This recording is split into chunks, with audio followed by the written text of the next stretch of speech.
I hope I know how to put this thing in.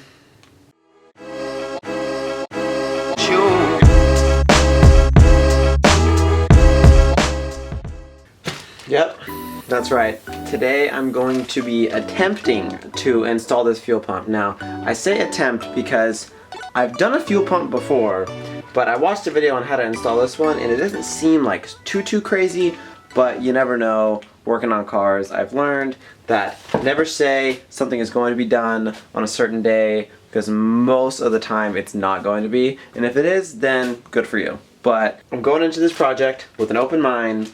This thing looks kind of small, only a couple wires, but I know it's going to be fairly in-depth. How to actually take this entire fuel sender thing out, disassemble it, and the fuel pump is literally at the heart of that thing. So I'm gonna go ahead and get straight into it, and the first things first is I'm gonna take out the back seats. Also, here's another little side project. If you're wondering why your Subaru rumbles, unequal length headers. This is what they mean by unequal length. Look how long this runner is, and look how short that one is. There's your rumble. And this is called an up pipe. This is the exhaust gas going to your turbo, and it goes like wapow, right there.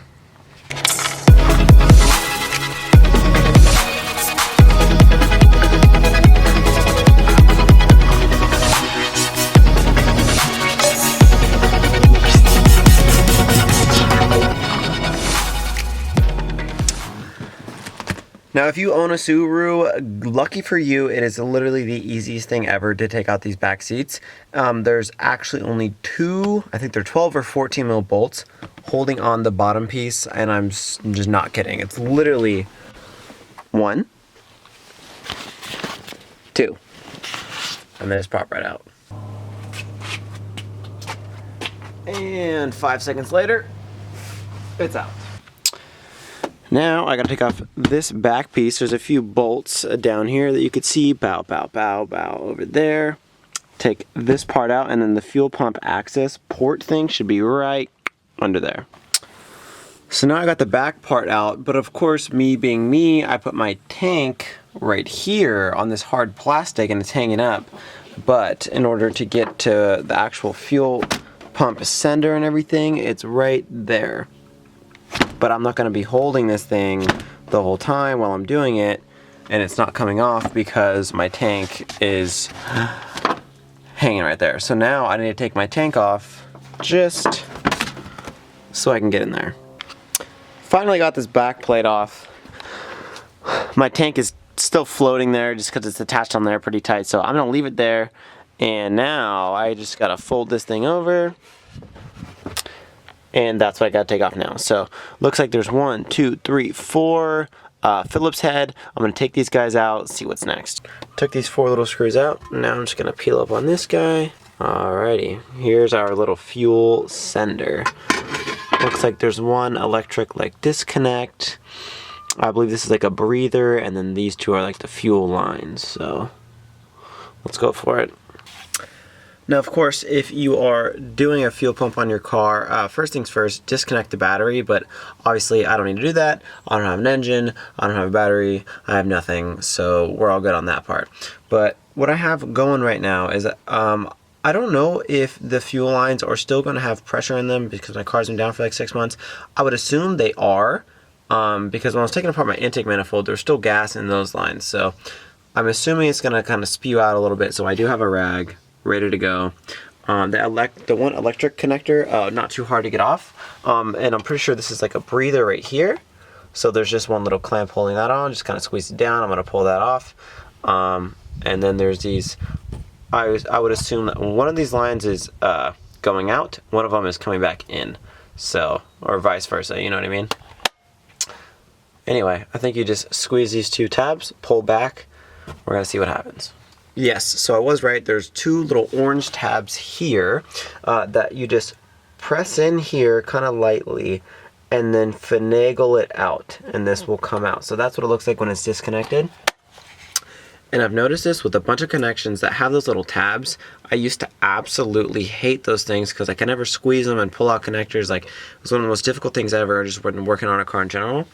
And I've noticed the lighter you push and pull, it's easier for it to come out, which obviously you think just squeeze it and rip it and it would come out like easier. No. I've realized a little bit of finesse, put enough pressure just to get those clips out of the way, and then slowly back it out, and it will always work. At least 90% of the time it's going to work out like that. So just a little tip.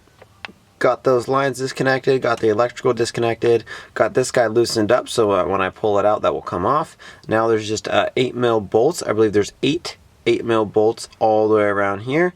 This is a little bracket that needs to be pushed out of the way, push the lines out of the way, and then pull this thing up. Got all the lines disconnected and pushed out of the way, and now time to kind of finagle this thing, try to pull it out. I know you gotta rotate it a little bit, kind of lean it over, and there obviously is going to be gas, so have a rag ready. We have a situation at hand. Wow. Okay. Gotcha. Okay. Let this thing kind of drain. So make sure you cover the hole with a rag or something. Don't let any dust or anything get in there because it is going to be a little bit dirty obviously when you take this thing out. Now moving along to this guy. Now basically what we're looking at here is this entire thing I would consider just to be a fuel sender. And part of the fuel sender is going to be one, the fuel filter, which is this little sock thing at the bottom. Then there's going to be the fuel pump, which is right here. And then this little thing that moves up and down you want to be very careful with, because if this thing gets bent, that is not going to be good. What this is a float, and this little guy is hooked up to this little sensor here, and this little sender here goes all the way to your gauge, and this is what tells you what fuel level you have. Literally just like a little piece of plastic, goes up and down. This is on probably like a little 0 to 5 volt little ref, goes over to the gauge, and the gauge is going to tell you how much fuel you have in the tank. So after about 15 minutes, I finally got this old unit out. It is pretty basic, but I didn't really realize what I had to unplug to actually get it out. But I finally figured it all out, and we are all good. You have to take out this plug here, and then once this one's out of the way you can access that one, and then this little plug here is just that. So you gotta unplug it because obviously this new one already has a brand new one for it. So now I'm gonna fish it all through, set everything up, we're gonna be all good to go.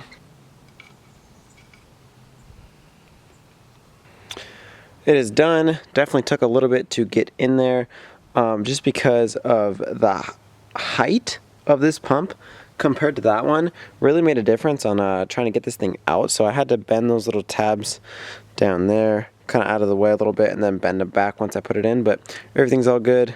New wires, the black and blue that you see there going in, all fits through nicely, and I clean off the top just so there's no dust on it.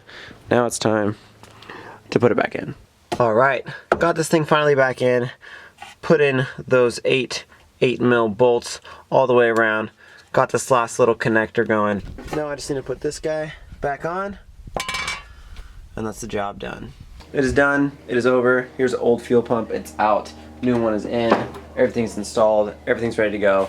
But I didn't put everything back, like the seats and stuff, just because on my initial startup, I want to have everything exposed and easy to get to, like the fuel pump, just in case somehow I didn't do something right. You know what I mean? I don't have to take everything back apart. So the tank is still kind of hanging there, seats aren't back in, but fuel pump is in, should be ready to go. Also, what I did today was clean up this up pipe and clean up these headers. Obviously looking a lot better than I did before. Looking good. I was considering going equal length, but I don't think I'm ready to get rid of the rumble. I think that's going to be it for today's video. I got work in just a couple hours because you know I still got a few more parts I got to get. I got to get the clutch, injectors, access port, and inlet. Last 4 things that I need, and then this thing is literally on the road. As always, I hope you guys enjoyed today's video. I'm going to catch you on the next one. Peace out.